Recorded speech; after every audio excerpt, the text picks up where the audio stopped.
From our Toronto studios, this is the Muslim News on Muslim Network TV. Assalamu alaikum, I am Ahmed Ramadan. Tesla warns U.S. trade tariffs could backfire, risking retaliation from key markets. With stocks plunging and tensions rising, what's next for the company? This and more are coming up in today's show. Pakistan's army on Thursday foiled a terrorist attack on a checkpoint and killed 10 militants in northwestern Khyber Pakhtunkhwa province. Local media reports the incident took place after a suicide bomber blew himself up near a military camp in South Waziristan district. Local media reports that heavy gunfire was heard after a loud explosion as terrorists attempted to attack a checkpoint but were repelled by security forces. Pakistan's Interior Minister Mohsin Naqvi praised security forces for repelling the attack. New York police have detained Jewish demonstrators staging a sit-in at Trump Tower. Hundreds of activists from Jewish Voice for Peace protested the detention of Palestinian student activist Mahmoud Khalil. They chanted slogans such as "Free Mahmoud, Free them all," and "Fight Nazis, not students," inside the lobby of Trump Tower. Many wore red shirts with "Not in our name" and "Stop arming Israel" printed on them. Khalil, a legal permanent resident in the U.S. and a Columbia University graduate, was arrested at his campus residence last Saturday. His lawyers claim his detention is a politically motivated deportation attempt by the Trump administration.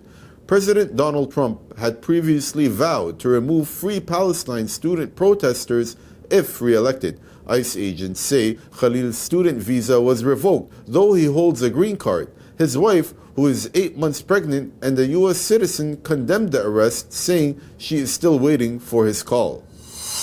Columbia University has revoked degrees and suspended students over last year's Free Palestine protests on campus. The university did not disclose how many students were affected. The decision, announced in an email, included multi-year suspensions, degree revocations, and expulsions linked to occupation of Hamilton Hall. Protesters renamed the building Hind's Hall in memory of Hind Rajab, a 6-year-old Palestinian girl killed by Israel in Gaza.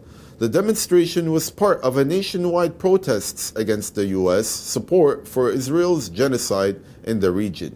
Police, backed by university officials, forcibly cleared the protesters. The new sanctions sparked widespread backlash. Many people accused Columbia of silencing dissent.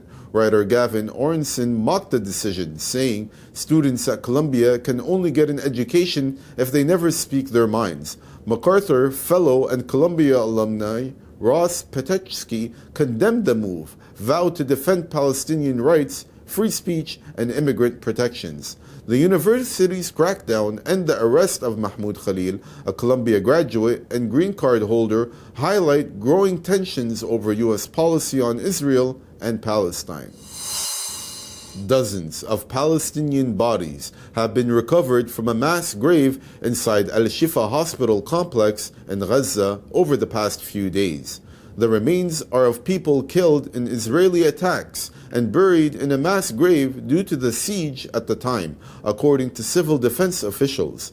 So far, 48 bodies have been retrieved, including 10 yet to be identified.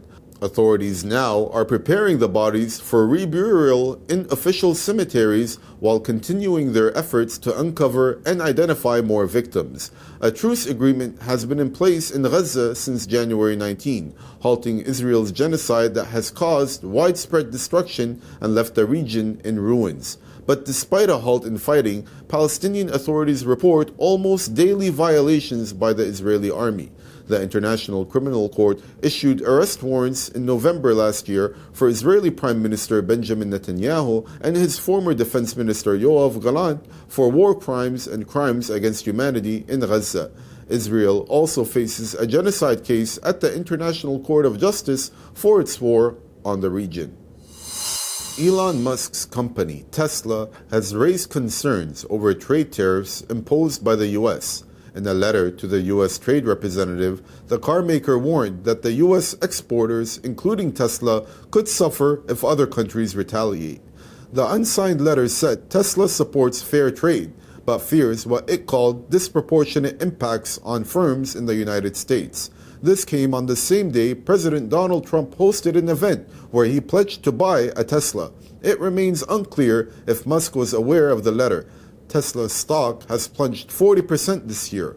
While some link the decline to Musk's ties with Trump, analysts point to falling sales and production concerns.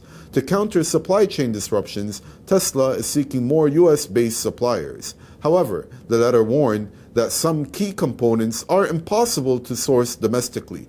Trump has imposed a 20% tariff on Chinese imports, prompting China, Tesla's second largest market, to hit back with its own.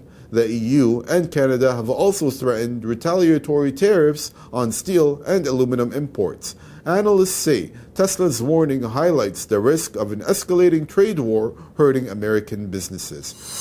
Demonstrators gathered outside a Tesla showroom in New York City.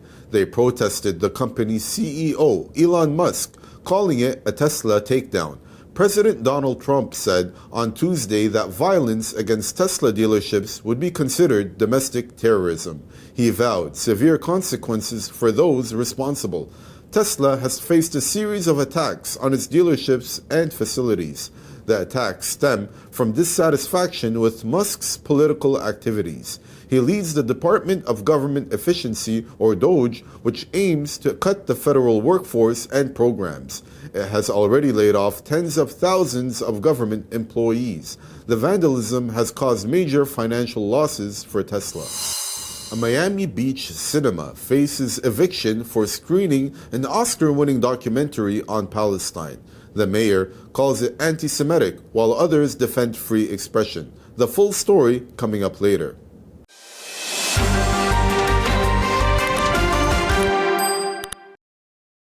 Assalamu alaikum. This is the largest refugee camp in the world. 1 million people are sitting here, doing nothing essentially, cannot study, cannot have a living, and world has to give them, feed them bit by bit, little bit of food. I find children, all skinny children around me, and they are wondering what's our future. Since I came from America, they're asking me this question, what's the future for us? Please, join Burma Task Force. It's a coalition of 38 organizations. Support Burma Task Force, join Justice for All. Let's change the future for 1 million people sitting here in the world's largest refugee camp for 7 years. Join now.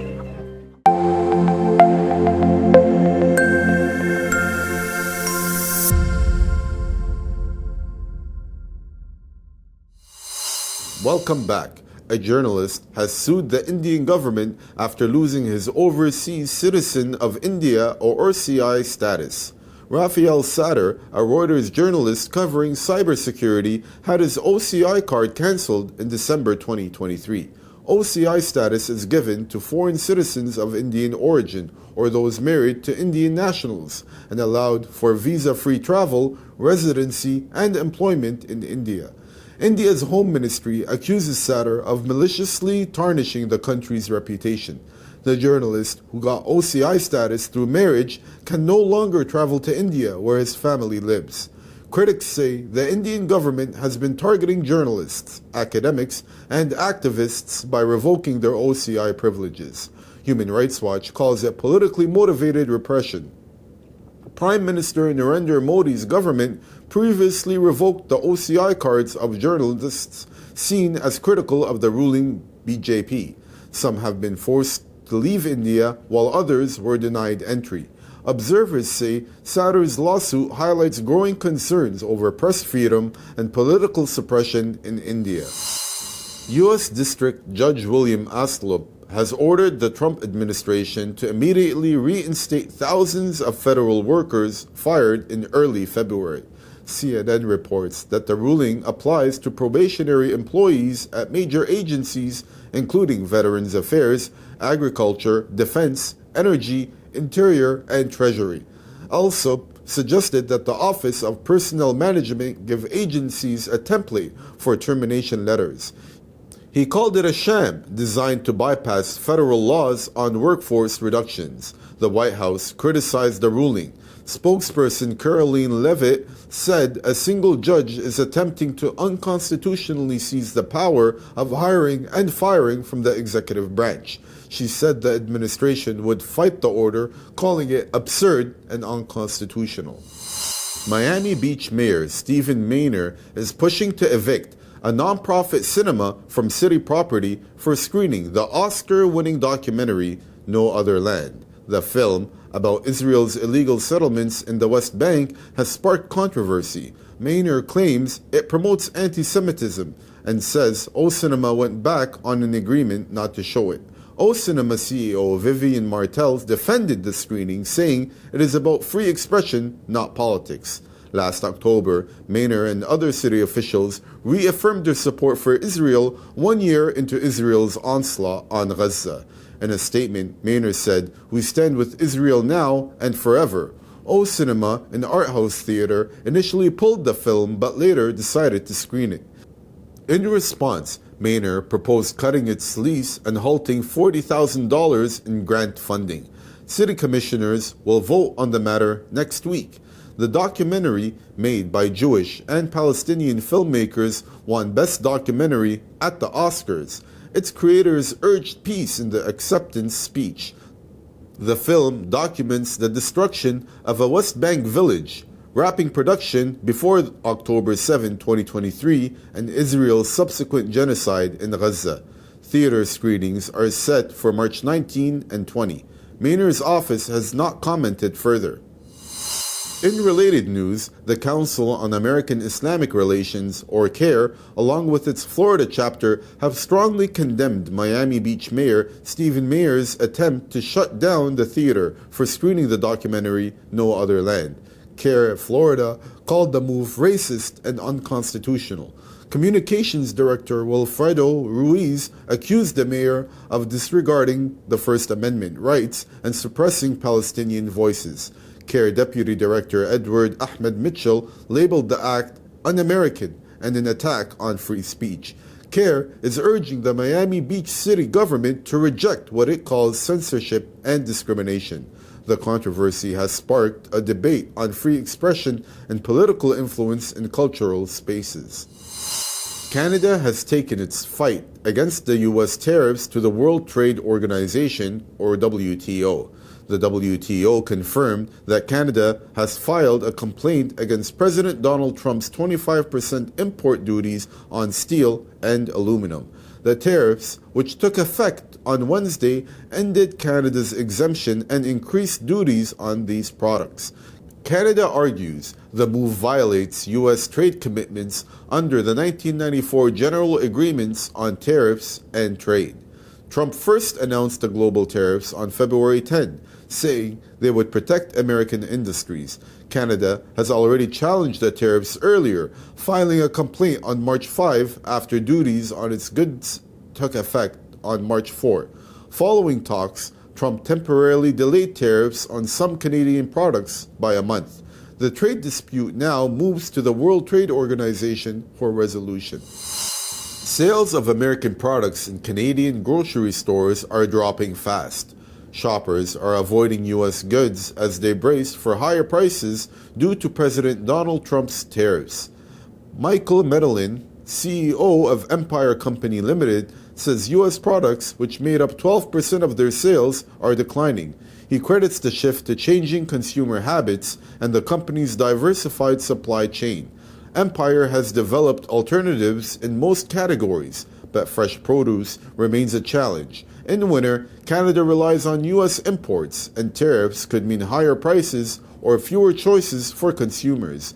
Medellin warns some U.S. suppliers are trying to pass in extra costs. However, he insists the company is negotiating hard to keep prices stable. In Bahrain, the ancient tradition of firing the Iftar cannon continues. As the sun sets over the city of Al-Muharraq, a loud cannon blasts signals the end of the day's fast. This practice remains an important Ramadan tradition. The cannon was fired from the arid area as the evening call to prayer echoed. Locals gathered to witness the moment. Many took photos to capture the historic tradition. The Iftar cannon is a symbol of unity and celebration during Ramadan. Al-Muharraq is Bahrain's third largest city after Manama and Riffa. It once was the capital until Manama took over in 1932. That's all from our Toronto studios. Thank you for watching Muslim News. We are a community channel dedicated to bringing you stories you can trust. Please like, share, and subscribe to our content. You can also comment to let us know what you think of our coverage. You can donate now by visiting muslimnetwork.tv/donate. For more content, keep watching Muslim Network TV. Salam.